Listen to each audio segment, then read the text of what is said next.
Hello everyone. It's James again. And before I start today's video, I just want to quickly say, all work in this video contains 100% original content of and by myself James Smith, otherwise known as Bgood 4000, and was uniquely created with NAWMAL software, by myself James Smith. As I purchased commercial rights from NAWMAL to produce my unique and original video with this software. Commentary is uniquely my own thoughts, feelings, and expressions. Now that I have that out of the way, I do hope your day is going way better than fantastic. And your journey to self-betterment is going way better than fantastic as well. Now that we have that out of the way, I do hope your day is going way better than fantastic. And your journey to self-betterment is going way better than fantastic as well. Today I wanted to talk about something very important. Because it's really taking a big hold in our society. And that is the sad glorification of treating people like objects of utility and things to be used and discarded once there is no more use left. And the people that engage in this type of behavior do so by the way of manipulation and tricking a person to believe they are really their friend and they really love them, when in reality they really could care less. And they aren't just there to get money and things. Which is indeed part of it. For sure it is indeed part of it. But the big part of it is, they enjoy the process of lying, manipulating and playing a character like as if they were in a movie. Every day and night lying. Lying. Lying. And they get such a grand feeling that you are going along with it. And not only going along with it, but going along with it for months if not years. And in some cases a lifetime. But now some people are coming right out. With no shame. With no nothing. And saying, if you give me this and that and the other, or provide this tangible thing I want, I will treat you great. But only under those conditions. Now let me ask you, do you really think they are telling the truth? Think back to your narcissist that you escaped from. Oh, if you just do this, I will love you better. You know I only act this way because you deserve this bad treatment. Because you won't do your job. If you just did X, Y, or Z, I wouldn't behave this way. And what did we do? We nearly broke ourselves in half to attempt to please this person. Sometimes we get a moment of peace. But most times, we were told our efforts were wrong. I've seen and heard of such people trying to please these individuals show up with a new car for them.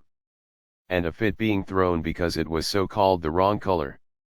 You have to understand what you are hearing from many of these popular channels saying if you do this or give this or have this, you will be treated great. Is the same exact thing as thinking a narcissist or a schoolyard bully will treat you nicely and be your friend if you let them have your winter coat and ride your bike.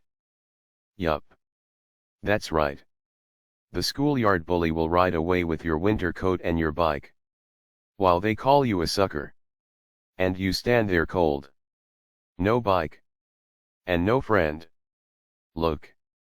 I completely understand we all want to be around people trying hard in life. But no one is perfect. And if you get with someone like this, they will possibly treat you well. For a little while. But the mask will start to slip. And no matter how much you do or how much you spend, it will never be enough. And at your lowest moment they will leave you. And the process that led up to all of this, they absolutely love. They love it. They love the fact they tricked you and got you good. And left you broken and on the floor with nothing. Narcissists love to toy with their prey, much like the cat and mouse analogy I gave you a few videos back. This is their supply. So when I hear some of these people talking on these relationship and dating shows, though some good points are made here and there, I see the overall message being, if you can't fit into this perfect box, then you are a loser. And my question is, what happens if you get into this so-called perfect box and you find this so-called perfect relationship? What happens when you hit a hard time? Because we all hit them. What happens then? It's called the narcissistic discard. The thing we talked about in the last video. You see, this is what makes us human. And not just some unthinking being. God's love. God's love. How many examples have we seen in the Bible where someone of low stature became someone extremely high? Or someone that suffered greatly received God's compassion and understanding and love. And we are supposed to be that way too. Yes. We should work and do our best to make a living for ourselves and our families. But, we do not say, you are no longer my friend, or I can't date or be married to you. Because you fell on a set of steps. You hurt yourself and now need my help. But many of these dating shows would say, oh well, if they leave you and take off with someone else, they are just being human and doing what is natural. So if that is the case, then why do they stand in front of God and say in sickness and in health then? Or richer or poorer if these words have no meaning to them? Why? Because this goes back to the tricking they enjoy so much. Because they know that these words mean something to you. They know you will stick with them through such things. But they have literally tricked you to believe they will. When they know darn well they won't. Heck. They are at the altar and they are already thinking about the divorce in their mind. And again, it gets them excited to see you believing all of their fake words and fake actions. And this behavior is being pushed as normal, acceptable and right. It's sick. It's truly sick. Well, that's all I have for today. I do hope your day is blessed. And until next time. Bye for now. And be good to yourself.